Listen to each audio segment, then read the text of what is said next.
Hi hello ನಮಸ್ಕಾರ ಕರ್ನಾಟಕ. ನಾನು ನಿಮ್ಮ ಜಯಂತ್ ಚಕ್ರವರ್ತಿ. ಸೊ ಕನ್ನಡ ಫಿಲ್ಮ್ ಹಿಸ್ಟ್ರಿಯ ಇವತ್ತಿನ ಹೊಸ ಕಂಟೆಂಟ್ನಲ್ಲಿ ಒಂದು ಕ್ಯೂಟ್ ಲವ್ ಸ್ಟೋರಿ ಬಗ್ಗೆ ಮಾತಾಡೋಕ್ಕೆ ನಮ್ಮ ಜೊತೆ ಚಿತ್ರದ ನಿರ್ದೇಶಕರಾದ ಪ್ರೊಡ್ಯೂಸರ್ ಇದ್ದಾರೆ. Sir welcome. ಹೇಗಿದ್ದೀರಾ sir? Suri and Sandhya love story ಹೇಳೋಕ್ಕೆ ಬರ್ತಾ ಇದ್ದೀರಾ. ಫಸ್ಟ್ಲಿ ಸರ್ ನಿಮ್ಗೆ ಕೇಳಬೇಕು, ಸೊ ಏನ್ ಸರ್ ಇದು ಒಂದು ಸ್ಟೋರಿ? ಸರ್ ಸೂರಿ ಲವ್ ಸಂಧ್ಯಾ ಟೈಟ್ಲ್ ಹೇಳುತ್ತಲ್ಲ ಸರ್, ಲವ್ ಸ್ಟೋರಿ. ಹೇಳಿ ಹೇಳಿ ಮಾತಾಡಿ. ಹಾ ಸರ್, ಲವ್ ಸ್ಟೋರಿ ಒಂದು ಜರ್ನಿಲಿ ಸಾಗುವಂತ ಒಂದು ಪಯಣದ ಒಂದು ನೈಜವಾಗಿ ಚಿತ್ರಣಗೊಂಡಿದೆ. ಅಂಡ್ ಒಂದು ನೈಜವಾಗಿ ಇರೋಂಥ ಒಂದು ಅಂದ್ರೆ ಪಕ್ಕದ ಮನೆಯಲ್ಲಿ ಏನೋ ನಡೀತಾ ಇರೋಂಥ ವಿಷಯ ನೋಡ್ದಂಗೆ ಫೀಲ್ ಆಗ್ಬೇಕಂತೇಳಿ ಆ ರೀತಿ ಒಂದು ಕಥೆನ ಕಟ್ಕೊಟ್ಟಿದ್ವಿ. ಲವ್ ಸ್ಟೋರಿ ಅಂತ ಬಂದಾಗ ಓಕೆ, ಒಂದು ಲವ್ ಸ್ಟೋರಿ ಇರುತ್ತೆ, ಆದ್ರೆ ಅದ್ರಲ್ಲಿ ಒಂದು ಯೂನಿಕ್ನೆಸ್ ಇದ್ರೆ ಜನ ಇಷ್ಟಪಡೋದು. ಲವ್ ಸ್ಟೋರಿಯಲ್ಲಿ ತುಂಬಾ ಸ್ವಲ್ಪ ಡಿಫ್ರೆಂಟ್ ಆಗಿದ್ರೆ ಆ ಒಂದು ಸ್ಕ್ರೀನ್ ಪ್ಲೇ ಆಟ ಆಡೋದಾಗಿರ್ಬೋದು, ಟ್ರಯಾಂಗಲ್ ಲವ್ ಸ್ಟೋರಿ ಆಗಿ ಈ ತರ ಒಂದು ಏನಾದ್ರು ಯೂನಿಕ್ನೆಸ್ ಇದೆ ಇರಬೇಕು ಲವ್ ಸ್ಟೋರಿ. ಈ ಸಿನಿಮಾದಲ್ಲಿ ಏನು ನೀವು ಯೂನಿಕ್ನೆಸ್ ನ ಯೂಸ್ ಮಾಡ್ಕೊಂಡಿದ್ದೀರಾ ಅವರಿಬ್ಬರ ಒಂದು ಲವ್ ಸ್ಟೋರಿಗೆ?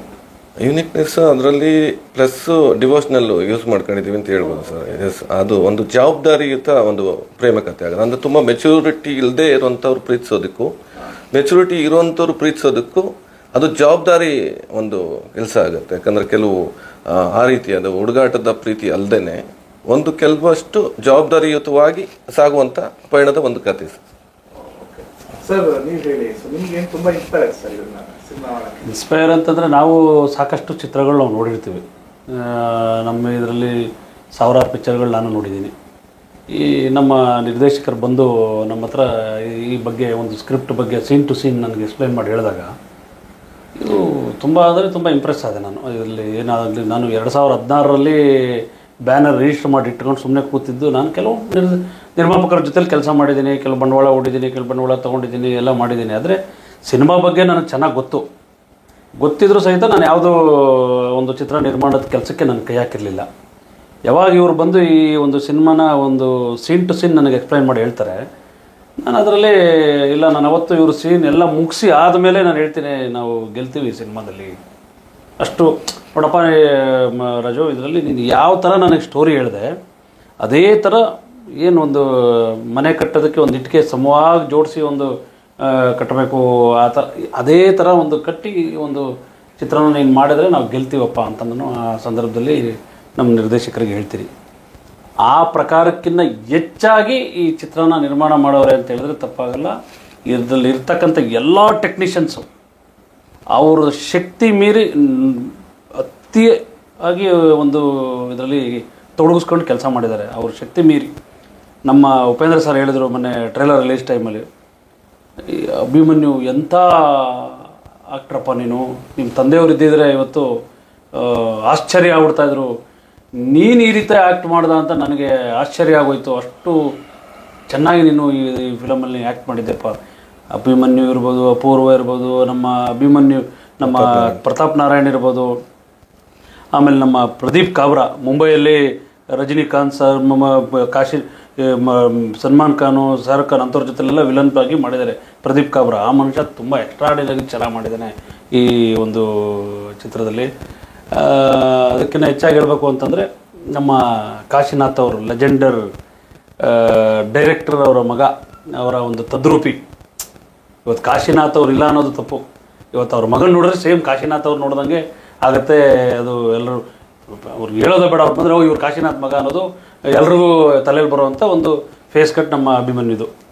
ಹಾಗಾಗಿ ತುಂಬ ಚೆನ್ನಾಗಿ ಮಾಡಿದ್ದಾರೆ. ಇತ್ತೀಚೆಗೆ ನಾವು ದುಬೈಯಲ್ಲಿ ಫಿಲಮ್ದು ನಾನು ಪ್ರೀಮಿಯರ್ ಶೋ ಮಾಡಿದೆ. ನಮ್ಮ ಶರವಣ ಜ್ಯುವೆಲರ್ಸ್, ಶರವಣ ಶಾಯಿ ಗೋಲ್ಡ್ ಪ್ಯಾಲೇಸ್ ಅವ್ರು ಶರವಣ ಅವ್ರು ಬಂದಿದ್ದರು, ನಮ್ಮ ಗಡಿಗ ರವಿ MLA ಅವರು ಬಂದಿದ್ದರು, ಆಮೇಲೆ ನಮ್ಮ ಜಡಹಳ್ಳಿ ಕೃಷ್ಣಪ್ಪನವ್ರು ಬಂದಿದ್ದರು, ನಮ್ಮ ಉಪೇಂದ್ರ ಸರ್ ಅವರು, ಒಟ್ಟು ಕುಟುಂಬ ಅವ್ರ ಅಣ್ಣನ ಮಕ್ಕಳಿಂದ ಎಲ್ಲರೂ ಬಂದು ಚಿತ್ರ ಪೂರ್ತಿ 2 ಅವರ್ 11 ನಿಮಿಷನೂ ವೀಕ್ಷಣೆ ಮಾಡಿ ನನಗೆ ಮಧ್ಯರಾತ್ರಿ ಫೋನ್ ಮಾಡ್ತಾರೆ. 1 ಗಂಟೆ ರಾತ್ರಿ ಅವ್ರು ಸಿನಿಮಾ ನೋಡಾದ್ಮೇಲೆ ನಾನು ದುಬೈಲಿದ್ದೆ. ಅಭಿದು ಫೋನ್ ಕೊಡಪ್ಪ, ಮನುಷ್ಯ ಏನು ಆ್ಯಕ್ಟ್ ಮಾಡಿದ್ದಾನೆ, ಅವ್ನಿಗೊಂದು ವಿಷಯ ಹೇಳ್ಬೇಕು ಅಂದ್ಬಿಟ್ಟು ಮಧ್ಯರಾತ್ರಿ 1 ಗಂಟೆ ರಾತ್ರಿ ಅಂಥ ಸ್ಟಾರು ಜ್ಞಾಪಕ ಮಾಡ್ಕೊಂಡು ಫೋನ್ ಮಾಡಿ ಫೋನ್ ನಂಬರ್ ಕೇಳಬೇಕು ಅಂದರೆ ಅವ್ರಿಗೆ ತುಂಬ ಇಷ್ಟ ಆಯಿತು ಸಿನಿಮಾ. ಹಾಗಾಗಿ ಎಕ್ಸ್ಟ್ರಾಡಿನರಿಯಾಗಿ ಬಂದೈತೆ ಫಿಲಮ್ ಅಂತಂತೇಳಿದ್ರೆ ತಪ್ಪಾಗಲ್ಲ. ದಯಮಾಡಿ ಎಲ್ಲ ಜನನೂ ಚಿತ್ರಮಂದಿರಕ್ಕೆ ಹೋಗಿ ಚಿತ್ರ ನೋಡಿ ನಮ್ಮ ಕಾಶಿನಾಥ್ ಅವ್ರ ಮಗನಿಗೆ ಒಂದು ಜಯ ತಂದುಕೊಡ್ಬೇಕು ಅಂತೇಳಿ ಜಯ ತಂದುಕೊಡುವಂಥ ಕೆಲಸ ಇದರಲ್ಲಿ ಮಾಡಿದ್ದಾರೆ. ಯಾಕಂದರೆ ಯಾವುದೇ ಇತ್ತೀಚೆಗೆ ಬಂದಂಥ ಯಾವುದೇ ಸಿನಿಮಾಗಳು ಅವ್ರಿಗೆ ಕೈ ಹಿಡಿಲಿಲ್ಲ. ಹಾಗಾಗಿ ಈ ಸಿನಿಮಾ ತುಂಬಾ ಶ್ರಮ ಬಿದ್ದು ಕೆಲಸ ಮಾಡಿದ್ದಾರೆ. ಜನ ಅವ್ರಿಗೆ ಅವ್ರ ತಂದೆಗೆ ಯಾವ ರೀತಿ ಪ್ರೋತ್ಸಾಹ ಕೊಟ್ಟು ಅವ್ರಿಗೆ ಆಶೀರ್ವದಿಸ್ತಾ ಇದ್ರು, ಅದೇ ರೀತಿ ಈ ಸಿನಿಮಾನ ಅವ್ರಿಗೆ ಆಶೀರ್ವದಿಸಬೇಕು. ಈ ಸಿನಿಮಾದಿಂದ ಅವ್ರಿಗೆ ಮುಂದೆ ಒಂದು ಲೈಫ್ ಇದೆ ಅಂತ ನಾನು ಹೇಳಿದ್ರೆ ತಪ್ಪಾಗಲ್ಲ. ನಾನು ಎಲ್ಲರೂ ಒಟ್ಟಾಗಿ ಕೇಳ್ಕೊಳೋದೇನು ಅಂದರೆ ಚಿತ್ರಮಂದಿರಕ್ಕೆ ಹೋಗಿ ಸಿನಿಮಾ ನೋಡಿ ಈ ಸಿನಿಮಾ ತಂಡನ ಗೆಲ್ಲಿಸಬೇಕು ಅಂತೇಳಿ ನಾನು ಈ ಸಂದರ್ಭದಲ್ಲಿ ಹೇಳ್ತೀನಿ. ಆ್ಯಂಡ್ ಸರ್, ಈ ಸಿನಿಮಾಗೆ ಕಾಶಿನಾಥ್ ಮಗ ಅಂತ ನೀವು ಸೆಲೆಕ್ಟ್ ಮಾಡ್ಕೊಂಡಿದ್ದ, ಅವ್ರು ಅಭಿಮನ್ಯು ಬೇಕು ಅಂತ ಸೆಲೆಕ್ಟ್ ಮಾಡ್ಕೊಂಡಿದ್ದ? ಸರ್, ಈ ಸಿನಿಮಾ ಕತೆ ಆಗಿ ಸರ್ ಒಪ್ಕೊಂಡ ನಂತರ ನಾವು ಟೈಟ್ಲು ಲಾಂಚ್ ಮಾಡಿಬಿಡ್ತೀವಿ. ಉಪೇಂದ್ರ ಸರ್ ಮನೆ ಹತ್ರ ಅವರೇ ಟೈಟ್ಲು ಲಾಂಚ್ ಮಾಡಿಕೊಡ್ತಾರೆ ಉಪೇಂದ್ರ ಸರ್. ನಮಗೆ ಆರ್ಟಿಸ್ಟ್ ಯಾವಾಗಲೂ ಕೂಡ ಫೈನಲ್ ಇಲ್ಲ. ಸರ್ರು ಹೇಳಿದ್ದು ಇಲ್ಲ ಅಭಿಮನ್ಯು ಕಾಶಿನಾಥ್ ಅವ್ರನ್ನ ಹಾಕೊಳ್ಳಿ ಅಂತ. ಸರಿ, ನಾನು ಒಂದ್ಸಲ ಹೋಗಿ ಇಲ್ಲ ನಾನು ಸರ್ ಹೇಳಿದೆ ಸರ್ಗೆ, ಸರ್ ಅವ್ರನ್ನ ವಿಲನ್ ಮಾಡಿಬಿಡೋಣ, ಹೀರೋ ಬೇಡ ಅಂತೇಳಿ ನಾನು ಹೋಗಿ ಭೇಟಿ ಮಾಡಿದೆ ಸರ್ನ ಭೇಟಿ ಮಾಡಿ ಬಂದು ಬೇರೆಯವರು ತಲೆಯಲ್ಲಿ ಓಡ್ತಾ ಇದ್ರು ಹೀರೋಗಳು. ಆವಾಗ ನಮ್ಗೆ ಅನಿಸ್ತು ಓಕೆ, ನನ್ನ ಕತೆಗೆ ಬೇಕಾಗಿದ್ದು ಇದೇ ಅಲ್ವಾ ಇನ್ನೋಸೆನ್ಸು. ಸೊ ಆ ಭೇಟಿ ಆದಾಗ ಅವ್ರ ಮಾತು ಇದು ಕೇಳಿ ನನಗೆ ನನ್ನ ಕತೆಗೆ ಹುಡುಕ್ತಾ ಇದ್ದಿದ್ದು ಇದೇನೇ, ನಾನು ಯಾಕೆ ಮತ್ತೆ ಬೇರೆಯವ್ರಿಗೆ ಹಾಕ್ಲಿ ಅಂದ್ಬಿಟ್ಟು ಸರ್ಗೆ ಹೇಳಿದೆ. ಇಲ್ಲ ಸರ್ ಅವರೇ ಹೀರೋ ಮತ್ತು ವಿಲನ್ ಯಾರು ಮಾಡ್ತೀಯ ಅಂತ ಕೇಳಿದ್ರು. ಆವಾಗ ನಾನು ಪ್ರತಾಪ್ ಸರ್ ಫೋಟೋ ಕಳಿಸ್ದೆ. ಓಕೆ ಕರೆಸಿ ಮಾತಾಡೋಣ ಅಂತೇಳಿ ಆಮೇಲೆ ಸರ್ರು ಪರ್ಮಿಷನ್ ಕೊಟ್ಟರು. ಸರ್ಗೂ ಹೇಳಿದ್ವಿ, ಕಥೆನ ಪೂರ್ತಿ ಕಂಪ್ಲೀಟಾಗಿ ರೀಡಿಂಗ್ ಕೊಟ್ಟೆ, scene by scene with dialogue. Sir ತುಂಬ ಖುಷಿಪಟ್ಟರು. ಆಮೇಲೆ ಇನ್ನೊಂದು ಹೇಳಲೇಬೇಕು ಸರ್, ಅಭಿ ಸರ್ರು ಏನು ಅಂತ ಗೊತ್ತಿಲ್ಲ, ನಾನು ಫಸ್ಟ್ ಬರೆದಿದ್ದು ಬೇರೆ ಕ್ಲೈಮ್ಯಾಕ್ಸ್ ಈ ಸಿನಿಮಾಗೆ. ಸ್ಕ್ರಿಪ್ಟು ಏನು ನಾವು ಪೂಜೆ ಮಾಡಿದ್ವಿ ಇದೆಲ್ಲ ಮಾಡಿದ್ವಿ, ಆಗಿದ್ದಿದ್ದೆ ಕ್ಲೈಮ್ಯಾಕ್ಸ್ ಬೇರೆ ಈ ಚಿತ್ರಕ್ಕೆ. ಅಭಿ ಸರ್ ಪರ್ಫಾರ್ಮೆನ್ಸ್ ಆ್ಯಕ್ಟಿಂಗ್ ನೋಡಿ ನನಗೆ ಅನಿಸಿದ್ದು ಓಕೆ ಗುರು ಇದನ್ನ ಮಾಡ್ಬೋದಲ್ಲ, ಈ ಮನುಷ್ಯ ಮಾಡ್ತಾರೆ ಅಷ್ಟು ರಿಸ್ಕ್ ತೊಗೊಂಡು ಈ ಮಾಡೋಣ, ಈ ಕ್ಲೈಮ್ಯಾಕ್ಸ್ ಮಾಡೋಣ, ಅದು ಬೇಡ ಅಂತೇಳಿ ಅದನ್ನು ತೆಗೆದು ಬೇರೆ ಕ್ಲೈಮ್ಯಾಕ್ಸ್ ಮಾಡ್ತೀನಿ ಸರ್, ಇದು ಅದಕ್ಕೆಲ್ಲ ಸ್ವಲ್ಪ ಸೆಟ್ಟು ಇದು ಹಾಕ್ಬೇಕಾಗುತ್ತೆ.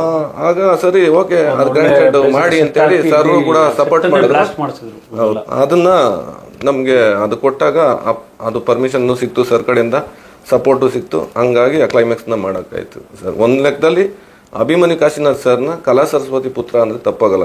ಯಾಕಂದ್ರೆ ಅಷ್ಟು ರೇಂಜ್ಗೆ ಪರ್ಫಾರ್ಮೆನ್ಸ್ ಈ ಸಿನಿಮಾದಲ್ಲಿ ಮಾಡಿದ್ದಾರೆ ಸರ್.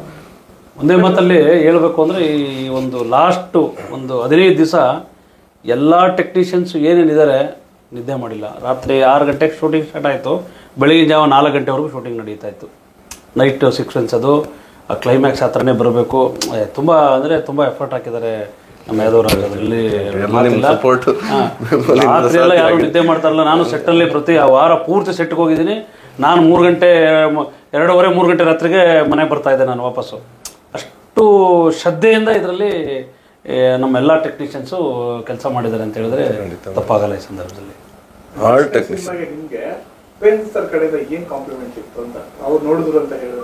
ಹಾಂ ಸರ್, ನೋಡಿ ತುಂಬ ಹೋಗ್ಲಿದ್ದಾರೆ ಸರ್, ಅದಕ್ಕಿಂತ ಖುಷಿ ಏನು ಬೇಕು. ಆಮೇಲೆ ಮತ್ತೆ ಟ್ರೈಲರ್ ಲಾಂಚಲ್ಲಿ ಹೇಳ್ತಾರೆ ಸರ್ ಬಂದು ಫಸ್ಟ್ ಟೈಮು ಇಂಥ ಒಂದು ತಂಡದ ಜೊತೆ ನಿಲ್ಬೇಕಂತಂದ್ರೆ ನನಗೆ ಹೆಮ್ಮೆ ಇದೆ ಅಂದರೆ ಅದು ಎಂಥ ದೊಡ್ಡ ಮಾತು ಸರ್. ಯಾಕಂದರೆ ನಾನು ಮೊನ್ನೆ ಕೂಡ ಹೇಳಿದೆ, ನಮಗೆಲ್ಲ ಪ್ರಪಂಚದ ಜ್ಞಾನನೇ ಇಲ್ಲದೆ ಇರುವಾಗ ಇಡೀ ಪ್ರಪಂಚನೇ ಅವ್ರ ಕಡೆ ತಿರ್ಗಿ ನೋಡಂಗೆ ಮಾಡಿದಂಥ ಮಹಾನ್ ಪಿತಾಮಹ ಅವರು. ಸೊ ಅವ್ರ ಬಗ್ಗೆ ನಾವು ಅವರು ನಮ್ಮ ಬಗ್ಗೆ ಹೊಗಳೋವಾಗ ಸೊ ಅದು ತುಂಬ ಹೆಮ್ಮೆ ಅನಿಸುತ್ತೆ, ಖುಷಿ ಅನಿಸುತ್ತೆ. ನಾವು ಮಾಡಿದ್ದು ಕೆಲಸ ಓಕೆ ಅದು ಸಾರ್ಥಕ ಆಗಿದೆ, ಅದರಿಂದ ಅದು ಸಾಧ್ಯ ಆಗ್ತಿದೆ ಅಂತ ಅನಿಸುತ್ತೆ, ಖುಷಿ ಆಗುತ್ತೆ ಸರ್.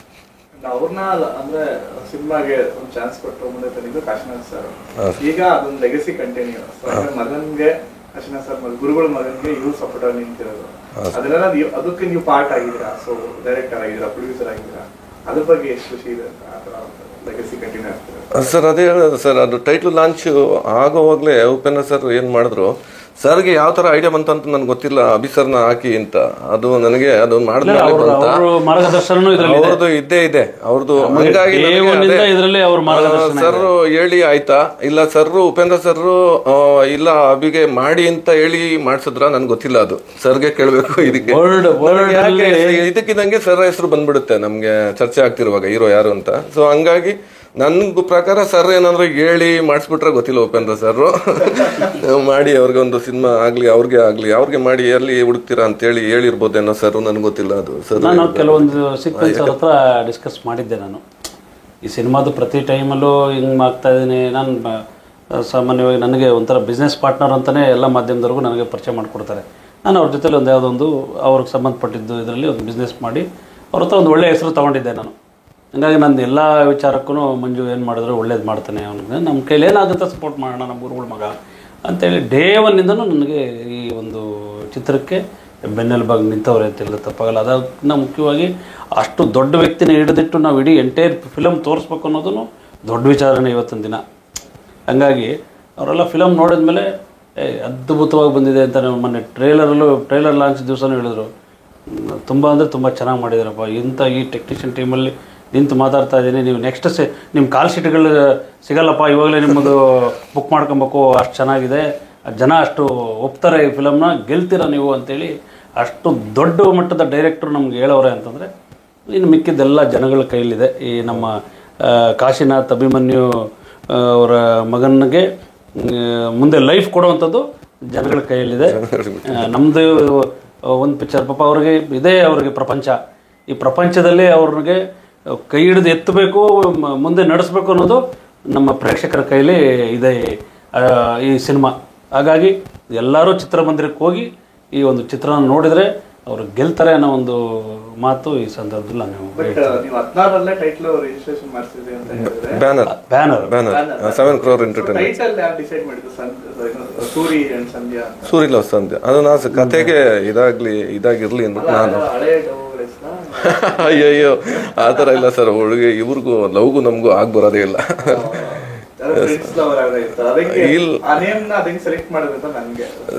ಸರ್ ಏನಂದ್ರೆ ಅದು ಒಂದು SS ಬರ್ಬೇಕೀಗ, ಮುಂಗಾರು ಮಳೆ ತಗೊಂಡ್ರೆ MM ಆ ಥರ ಇದೆ. ಸೂರಿ ಲವ್ ಸಂಧ್ಯಾ SS ಅಲ್ಲೇ ಸಕ್ಸಸ್ ಅನ್ನೋದಿದೆ.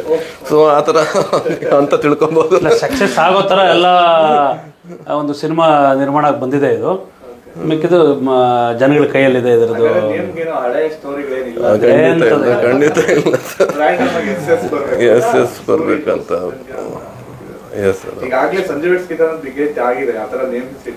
ಅದರಲ್ಲೂ ಎಸ್ಪೆಷಲಿ ಹೇಳ್ಬೇಕು ಅಂದ್ರೆ ನಮ್ಮ ರಾಯರ ಆಶೀರ್ವಾದ ಇದಕ್ಕೆ ತುಂಬ ಇದೆ. ನಾನು ಯಾವುದೇ ಈ ಒಂದು ಸಿನಿಮಾ ಒಂದು ನಿರ್ಮಾಣ ಸ್ಟಾರ್ಟ್ ಮಾಡಬೇಕಾಗಲಿ, ಒಂದು ಟ್ರೈಲರ್ ಮಾಡಬೇಕಾಗಲಿ, ನಾನು ಮಂತ್ರಾಲಯಕ್ಕೆ ನಮ್ಮ ಗುರುಗಳೊಬ್ಬರಿದ್ದಾರೆ, ನಾ ಮಂತ್ರಾಲಯ ಗುರುಗಳು ಏನು ಹೇಳ್ತಾರೆ, ಅವ್ರು ಏನು ಡೇಟ್ ಹಾಕಿ ಆ ಪ್ರಕಾರವಾಗಿ ಆ ರಾಯರ ಆಶೀರ್ವಾದದಿಂದ ಎಲ್ಲ ಮಾಡ್ಕೊಂಬಂದಿದ್ದೀನಿ. ಆ ರಾಯರೇ ಇದನ್ನು ಒಂದು ಮುನ್ನಡೆಸ್ಕೊಡ್ತಾರೆ ಅಂತೇಳಿ ನಾನು ಈ ಸಂದರ್ಭದಲ್ಲಿ ಆ ರಾಯರ ಬಗ್ಗೆ ನಾನು ಹೇಳ್ಕೊಳೋದಕ್ಕೆ ಎಲ್ಲಾನು ಈ ಚಿತ್ರ ಇಷ್ಟೆಲ್ಲ ಆಗಿ ಬಂದಿರೋದಕ್ಕೆ ಕಾರಣನೇ ಮುಖ್ಯವಾಗಿ ನಮ್ಮ ಗುರು ರಾಘವೇಂದ್ರ ದೊಡ್ಡ ಗುರುಗಳು ಅಂತ ಹೇಳಿದ್ರೆ ಇವತ್ತನ್ನು ಇದರಲ್ಲಿ ತಪ್ಪಾಗಲ್ಲ. ಕೊನೆಯದಾಗಿ ಆಕ್ಚುಲಿ ಫಸ್ಟ್ ಕೇಳಬೇಕಾಯ್ತು, ಲಾಸ್ಟ್ ಸೂರಿ ಲವ್ ಸಂಧ್ಯಾ ಅವರಿಬ್ರು ಮೂಲಕ ಏನ್ ಹೇಳಕ್ ಹೊರಟಿದ್ದೀರಾ ಅಂತ ಏನಾದ್ರು ಮೆಸೇಜ್ ಆ ಥರ ಇದೆಯಾ? ಯಾಕಂದ್ರೆ ಎಮೋಷನಲ್ ಅಂದ್ರಲ್ಲ, ಏನಾದ್ರು ಒಂದು ಇರುತ್ತೆ ಅಂತ ನನ್ನೊಂದು ಎಕ್ಸ್ಪೆಕ್ಟೇಷನ್ ಆಯ್ತು. ಒಂದು ಇರುತ್ತೆ ಸರ್, ಅದು ಈಗಲೇ ಅದನ್ನ ರಿವೀಲ್ ಮಾಡೋಣ. ಲೈನ್ ಏನು ಆಕ್ಚುಲಿ ಏನ್ ಹೇಳಕ್ ಹೊರಟಿದ್ದೀರಾ ಸರ್? ಅದೇ ಒಂದು ಪ್ರೀತಿ, ಅದು ಜರ್ನಿಯ ಒಂದು ಪ್ರೀತಿನ ಹೇಳಕ್ ಹೊಂಟಿದೀವಿ. ಅದು ಒಂದು ವಿಭಿನ್ನವಾದ ರೀತಿಯಾದ ಪ್ರೀತಿನ ತೋರ್ಸಕ್ ಹೊಂಟಿದೀವಿ. ಯಾರು ಹೇಳದೇ ಇರೋಂಥ ಥರ ಈಗ ಹೇಳಿದೀವಿ. ಯಾಕಂದ್ರೆ ನಾನು ಅವಾಗಲೇ ಹೇಳಿದೆ, ನಾವು ಸಾವಿರಾರು ಪಿಕ್ಚರ್ ನೋಡ್ಬಿಟ್ಟಿದ್ದೀವಿ, ಈ ಥರ ಸೀಕ್ವೆನ್ಸು ಈ ಥರ ಒಂದು ಕಂಟೆಂಟು ಯಾವ ಸಿನಿಮಾದಲ್ಲೂ ಇಲ್ಲ ಅಂತ ನಾನು ಹೇಳ್ತೀನಿ. ಯಾಕಂದ್ರೆ ನಾವು ಬೆಳಗ್ಗೆ ಎದ್ರೆ ಎಲ್ಲ ಥರ ಎಲ್ಲ ಲ್ಯಾಂಗ್ವೇಜಲ್ಲೂ ಚಿತ್ರಗಳು ನಾವು ನೋಡ್ತೀವಿ. ಯಾಕಂದರೆ ಅದರಲ್ಲೂ ಈ ಪಿಕ್ಚರ್ ನಿರ್ಮಾಣ ಮಾಡೋ ಸಂದರ್ಭದಲ್ಲಂತೂ ಯಾವುದೇ ಸಿನಿಮಾ ರಿಲೀಸ್ ಆಗಲಿ ನಾನು ಫಿಲಮ್ ನೋಡ್ತಾ ಇದ್ದೆ ಹೋಗಿ. ಯಾಕೆ ನಾವೇನು ತಪ್ಪು ಮಾಡಿದ್ದೀವಿ, ಇವರೇನು ಕರೆಕ್ಟ್ ಮಾಡಿದ್ದಾರೆ ಅನ್ನೋದ್ರ ಬಗ್ಗೆ ಯಾವುದೇ ಸಿನಿಮಾ ರಿಲೀಸ್ ಆಗಲಿ ಹೋಗಿ ಕೂತು ನೋಡ್ತಾ ಇದ್ದೆ. ನಾನು ಸಂಜೆ ಒಂದು ರಾತ್ರಿ 10 ಗಂಟೆ ರಾತ್ರಿ ಆಗಲಿ 1 ಗಂಟೆ ರಾತ್ರಿ ಬರಲಿ ಎಲ್ಲ ಸಿನಿಮಾನೂ ನಾನು ನೋಡಿದ್ದೀನಿ. ಯಾಕಂಗಾಗಿ ಈ ಕಂಟೆಂಟು ಯಾವ ಸಿನಿಮಾದಲ್ಲೂ ಇಲ್ಲ ಅಂತ 100% ಹೇಳ್ತೀನಿ ನಾನು. ಅಷ್ಟು ವಿಷಯ ಒಂದು ಹೊಸದಾಗಿದೆ ಸರ್. ಅದು ನಮಗೂ ಒಂದು ಎಕ್ಸ್ಪೆಕ್ಟೇಷನ್ ಜಾಸ್ತಿ ಇದೆ. ಮಗ ಅಂತ ಒಂದ್ ಕಡೆ ಹೌದು, ತುಂಬಾ ಕಷ್ಟಪಡ್ತಾರೆ. ಹೌದು ಹೌದು ಹೌದು. ಈ ಪಿಕ್ಚರ್ ಅವ್ರಿಗೆ ಟರ್ನಿಂಗ್ ಪಾಯಿಂಟ್ ಸರ್. ಈ ಪಿಕ್ಚರ್ ಇದಾಗಲಿಲ್ಲ ಅಂದರೆ ತುಂಬ ಇದೆ. ಯಾಕಂದರೆ ಇತ್ತೀಚೆಗೆ ಬಂದು ಯಾವುದೂ ಸಿನಿಮಾ ಅವ್ರ ಕೈ ಹಿಡಿಲಿಲ್ಲ. ಈ ಸಿನಿಮಾ 100% ಅವ್ರ ಕೈ ಹಿಡಿಯುತ್ತೆ. ಅವ್ರದ್ದು TRP ಬೇರೆ ಲೆವೆಲ್ಗೆ ಹೋಗುತ್ತೆ ಅನ್ನೋದು ನಾನು 100% ಹೇಳಿ ರಾಯರ ಮೇಲೆ ಭರವಸೆ ಇಟ್ಟು ನಾನು ಹೇಳ್ತೀನಿ. ಈ ಸಿನಿಮಾ 100% ಅವ್ರ ಕೈ ಹಿಡಿಯುತ್ತೆ.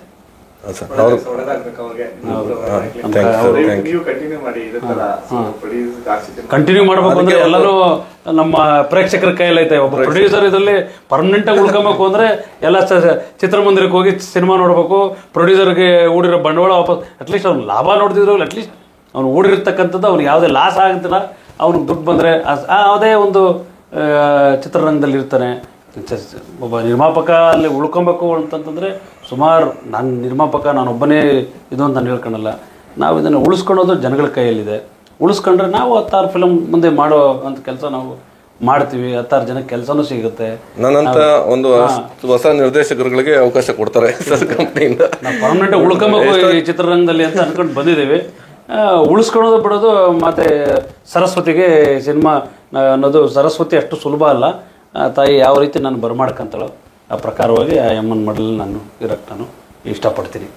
ಇಲ್ಲ ಸರ್, ಈಗ ವರ್ಷಕ್ಕೊಂದು ಸಿನಿಮಾ ಮಾಡೋ ಮಾತ್ರ ಆಗಲಿ, 2-3 ಬಾಯಾರಿಕೆ ಹಂಗೆ ಆಗಲಿ. ನಮ್ಮ ಉಪೇಂದ್ರ ಸರ್ ದ್ವಾರಕೇಶ್ ಅಂತ ನನಗೆ ಬಿರುದು ಕೊಟ್ಬಿಟ್ಟವ್ರು ದುಬೈಯಲ್ಲೇ. 2ನೇ ದ್ವಾರಕೇಶ್ ಉಟ್ಕಣ್ಣಪ್ಪ, ಅವರು 50 ಪಿಕ್ಚರ್, ನೀನು 56 ಪಿಕ್ಚರ್ ಮಾಡು, ಈ 7 crore ಎಂಟರ್ಟೈನ್ಮೆಂಟ್ 700 ಕೋಟಿ 70 ಕೋಟಿ ಪಿಕ್ಚರ್ ಅಲ್ಲಿ ನೀನು 700 ಕೋಟಿ ಪಿಕ್ಚರ್ ಮಾಡಬೇಕು ಅಂತೇಳಿ ಆಶೀರ್ವಾದ ಮಾಡೋರು ನಮ್ಮ ಉಪೇಂದ್ರ ಸಾಹೇಬರು. ಆ ಪ್ರಕಾರವಾಗಿ ನಿಮ್ಮ ಬಾಯಾರಿಕೆ ಥರನೂ ಈ ಸಿನಿಮಾಯಿಂದ 16 ಪಿಕ್ಚರ್ ಮಾಡಂಗೆ ಆಗಲಿ ಅಂತ ಹೇಳಿ ನಾನು ರಾಯರಲ್ಲಿ ಕೇಳ್ಕೊತೀನಿ. Thank you sir. Thank you sir. Thank you so much. Thank you so much. Thank you.